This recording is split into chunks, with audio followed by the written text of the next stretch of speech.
Bismillahirrahmanirrahim. Assalamualaikum warahmatullahi wabarakatuh. Alhamdulillahilladzi hamdan katsiran thayyiban barakan fih. Allahumma shalli wa sallim ala nabiyyina Muhammadin wa ala ali Muhammad kama barakta ala Ibrahim wa ala ali Ibrahim fil alamin innaka Hamidum Majid. Alhamdulillah, pada pagi hari ini kita mentadaburi sedikit tentang ayat Al-Quran, yaitu surat Al-Asr.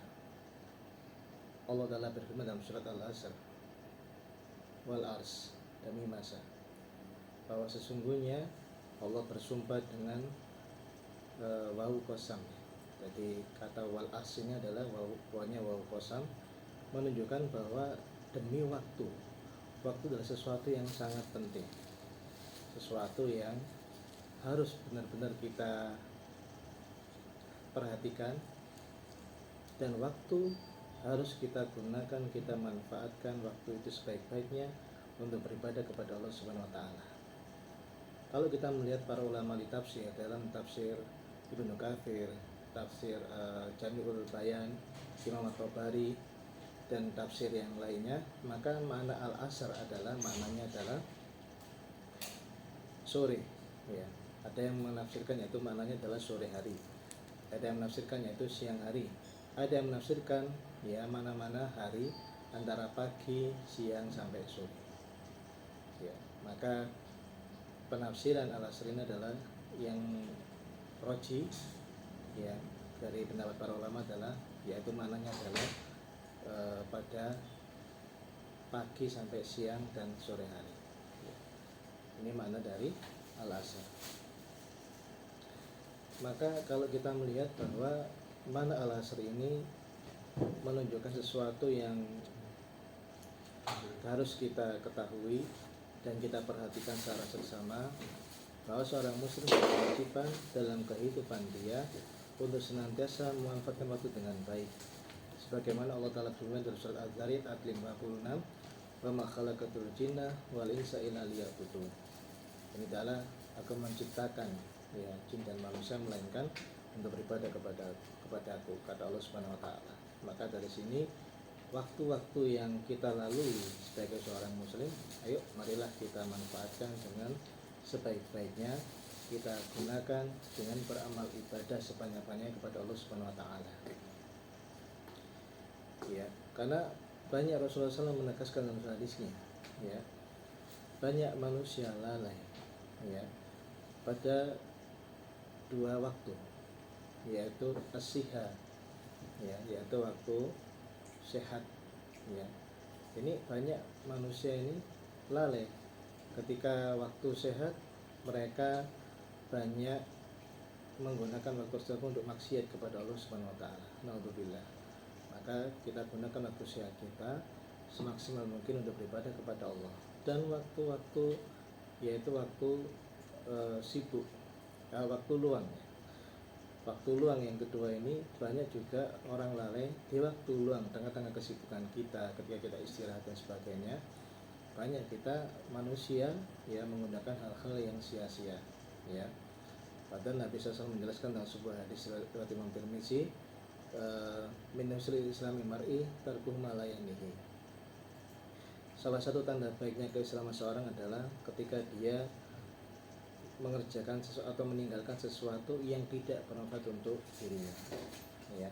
Maka mari kita sebagai kaum muslimin mengajak pada saya pribadi dan kepada semua, ya, maka ayo kita gunakan waktu ini dengan sebaik-baiknya, karena hakikatnya waktu kita di dunia ini semakin berkurang, ya, semakin berkurang jatah kita hidup di dunia.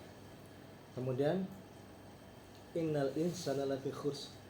Di dalam bahasa Arab menggunakan kata inna, itu adalah taukid, penekanan, ya, bahwa sesungguhnya manusia berada dalam kerugian, ya, berada dalam kerugian. Makna dari kerugian menurut Imam Ibnu Katsir adalah bahwa manusia kalau dia mengerjakan yang setelah dijelaskan ayat ini, maka kondisinya adalah rugi, ya. Innal insana lafi khusr, rugi. Kecuali kata Allah ilal ladzina amanu, kecuali orang-orang yang beriman kepada Allah Subhanahu wa taala beriman kepada ya Rasulullah SAW, mengamalkan ya. Iman itu adalah meyakini dalam hati, mengucapkan dalam lisan, dan mengamalkan dalam perbuatan ya. Maka orang yang beriman kepada Allah dia tidak rugi ya. Itu salah satu pengecualian. Illal ladzina amanu, itu orang beriman. Wa amilus sholihat, dan juga orang yang mengerjakan amal solih. Amal solih dijelaskan oleh para ulama syaratnya ada dua ya. Sebagaimana ada sahabat bertanya kepada sahabat Imam Fudail bin Iyad bertanya, wahai Imam, ibadah itu harus baik dan benar. Ibadah yang baik itu bagaimana? Kata Imam Fudail bin Iyad adalah ibadah yang hanya semata-mata ikhlas karena Allah Subhanahu wa taala. Itu ibadah yang baik. Dan yang benar itu apa? Maka ibadah yang benar adalah ibadah yang sedang ittiba'us sunnah, mengikuti sunnah Nabi Sallallahu Alaihi Wasallam. Ya, maka ketika seorang itu beribadah kepada Allah, maka syaratnya adalah ada dua. Yang pertama ikhlas karena Allah. Ya, wa ma'umiru ila liya'budullaha mukhlishina lahuddin.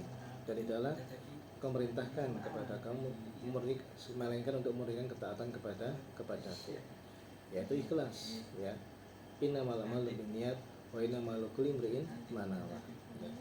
Maka ikhlas semua aktivitas kita yang kita kerjakan karena Allah harus ikhlas semata-mata karena Allah. Tidak boleh ada unsur-unsur yang lainnya ya, terutama ibadah-ibadah ta'budiyah, sholat, zakat, puasa, haji, zikir, dan ibadah-ibadah yang lainnya harus ikhlas karena Allah SWT.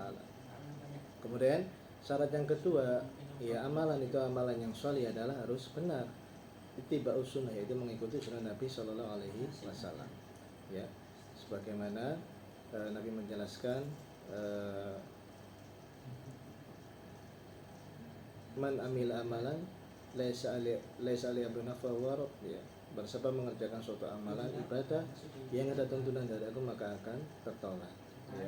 Maka dari itu hendaknya kita senantiasa ketika beribadah kepada Allah mengikuti tuntunan Nabi Shallallahu Alaihi Wasallam ya. Dalam hadis yang sahih bagaimana tuntunan sholatnya Nabi Shallallahu Alaihi Wasallam, bagaimana zakatnya, puasanya, hajinya ya. Mengikuti zikirnya Nabi Shallallahu Alaihi Wasallam bagaimana, agar amalan-amalan kita selain ikhlas karena Allah mengikuti tuntunan Nabi Sallallahu Alaihi Wasallam, maka agar amalan-amalan kita itu adalah diterima oleh Allah Subhanahu Wa Taala.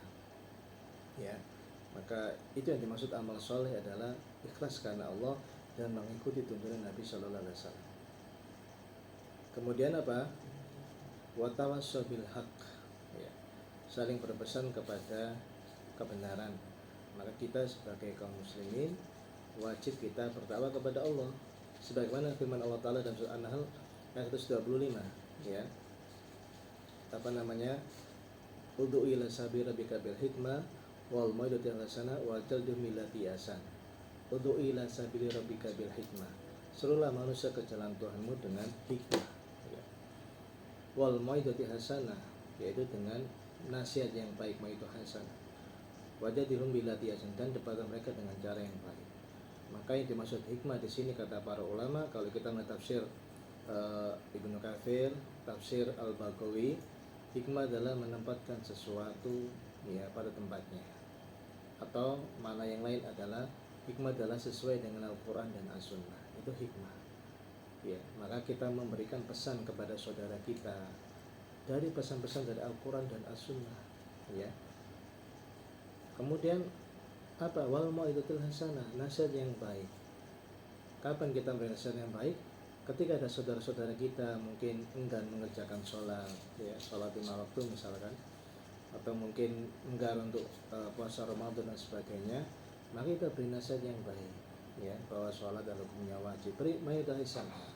Jadi kita dekati ya, mungkin bisa dengan menggunakan dakwah fardiyah, pendekatan perorangan, kita beri nasihat yang baik. Jangan tinggalkan sholat ya, karena itu adalah salah satu rukun Islam, maka jangan ditinggalkan sholat. Hendaklah kalian menjaga sholat.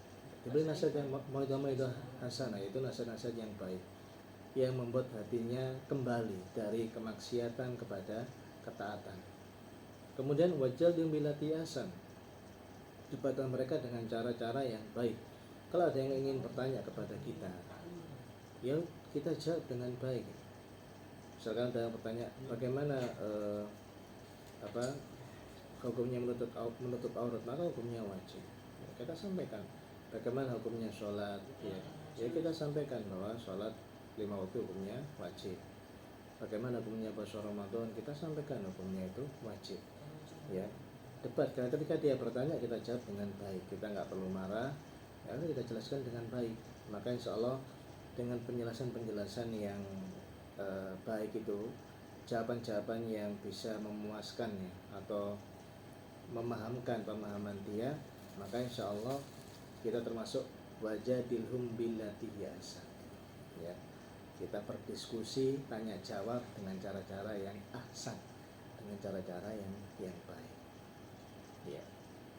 Kemudian dakwah itu yang pertama adalah, itu adalah maknanya adalah dakwah. Maka syarat yang pertama adalah salah satu usulnya adalah harus punya ilmu.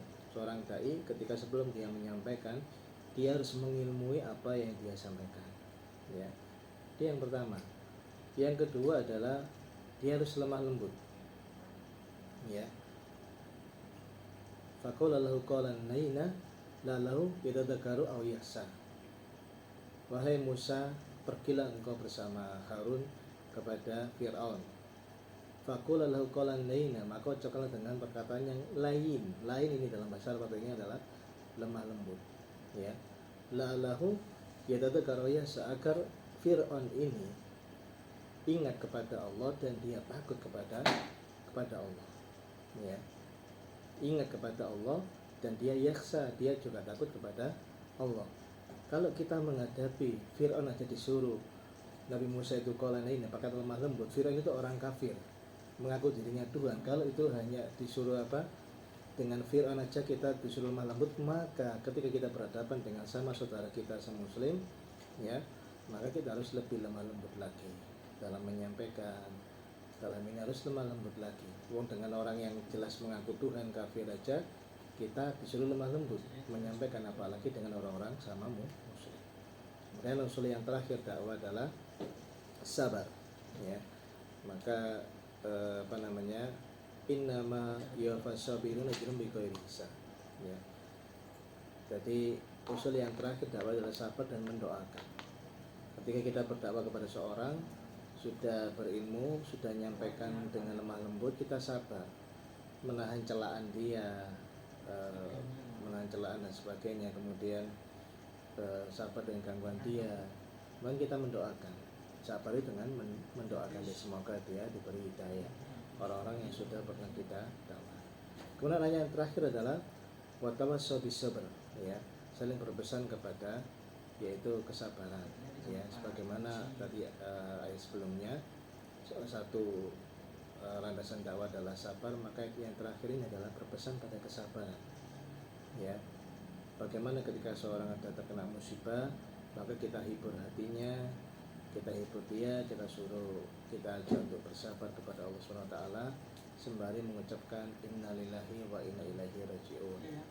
Kemudian mengucapkan lagi alhamdulillah ala kulli hal ya. Maka berpesan pada kesabaran, karena innama yuwaffa sabirun ajrahum bighairi hisab ya. Sesungguhnya hanya orang bersabarlah, hanya orang sabar adalah yang dia diberikan pahala tanpa batas, bighairi hisab, diberikan pahala yang bighairi hisab, tanpa ada hitungannya, sangat banyak sekali ya. Kemudian innallaha ma'as-sabirin, Allah bersama dengan orang-orang yang sabar. Wasta'inu bisabri wassalah ya, jadikanlah sabar dan sholat sebagai penolongmu. Maka sabar ya, maka sebagai kaum muslimin kita harus saling menyampaikan kesabaran, berpesan tentang kesabaran kepada saudara-saudara kita, terutama pada keluarga kita, kepada saudara-saudara kita, kepada teman-teman kita ya, pada orang-orang yang dekat dengan kita ya. Insyaallah itu sedikit yang kita ulas dari surat Al-Asr ya, semoga bermanfaat. Assalamualaikum warahmatullahi wabarakatuh.